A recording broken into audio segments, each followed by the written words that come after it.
চৌধুরী, রামিম ক্যাম্পাসের সবশেষ পরিস্থিতি কি দেখছেন এবং শিক্ষার্থীরা আসলে কি বলছেন? রাত্রি গতকাল যে খুলনা প্রকৌশল ও প্রযুক্তি বিশ্ববিদ্যালয়ের শিক্ষার্থী এবং ছাত্র দলের মধ্যে যে সংঘর্ষ হয়েছিল তার প্রেক্ষিতে কিন্তু সাধারণ শিক্ষার্থীরা ৫ দফা দাবি তারা দিয়েছিলেন গতকাল রাতে। তারপরে কিন্তু তারা আরও একটি দফা তারা যুক্ত করেছেন। আমরা তার আগে একটু বলতে চাই যে এই মুহূর্তে কিন্তু আমরা রয়েছি কুয়েট ক্যাম্পাসের মধ্যেই এবং এখানে যে মেডিকেল সেন্টারটি রয়েছে সেই মেডিকেল সেন্টারের কিন্তু গতকাল রাত থেকেই এখানকার যে ভিসি তাকে কিন্তু এখানে অবরুদ্ধ করে রাখা হয়েছে এবং সাধারণ শিক্ষার্থীরা যেটি বলছেন যে মূলত তাদের দেওয়া যে ৬ দফা দাবি, একটি নতুন দফা সহ ৬ দফা যে দাবি, সেই দাবি সহ কিন্তু দাবিগুলো সব না মানা পর্যন্ত কিন্তু তারা অবরুদ্ধ করে রাখবে এখানকার ভিসিকে।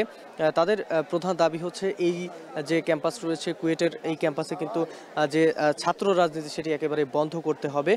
এর পাশাপাশি এই হামলার সাথে যারা জড়িত ছিল, এখানকার শিক্ষার্থীরা যারা এর সাথে জড়িত ছিল তাদের এই বিশ্ববিদ্যালয় থেকে বহিষ্কার করতে হবে, আজীবন বহিষ্কার করতে হবে। এর পাশাপাশি যারা হামলার সাথে জড়িত ছিল সবাইকে আইনের আওতায় আনতে হবে।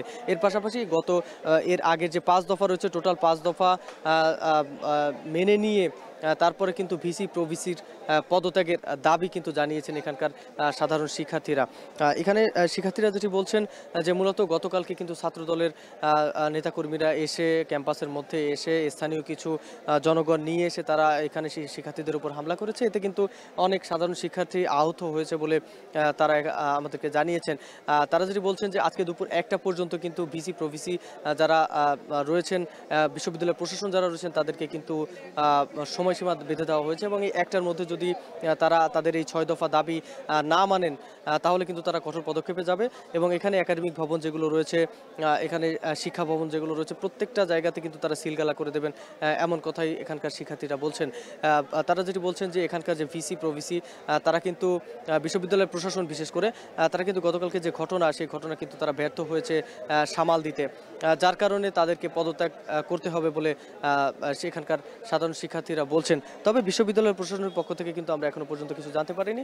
শুধুমাত্র শিক্ষার্থীরাই বলছেন যে এখানকার ভিসি তিনি জানিয়েছেন শিক্ষার্থীদের যে ৫ দফা তারা দিয়েছে সেই ৫ দফা মানা হবে, কিন্তু যে ভিসি পদত্যাগের যে দাবি সেটি তারা মানতে চাচ্ছে না ভিসি এবং প্রভিসি। ঠিক সেই কারণেই কিন্তু এখানে সাধারণ শিক্ষার্থীরা কিন্তু অবরুদ্ধ করে রেখেছে এখানকার ভিসিকে।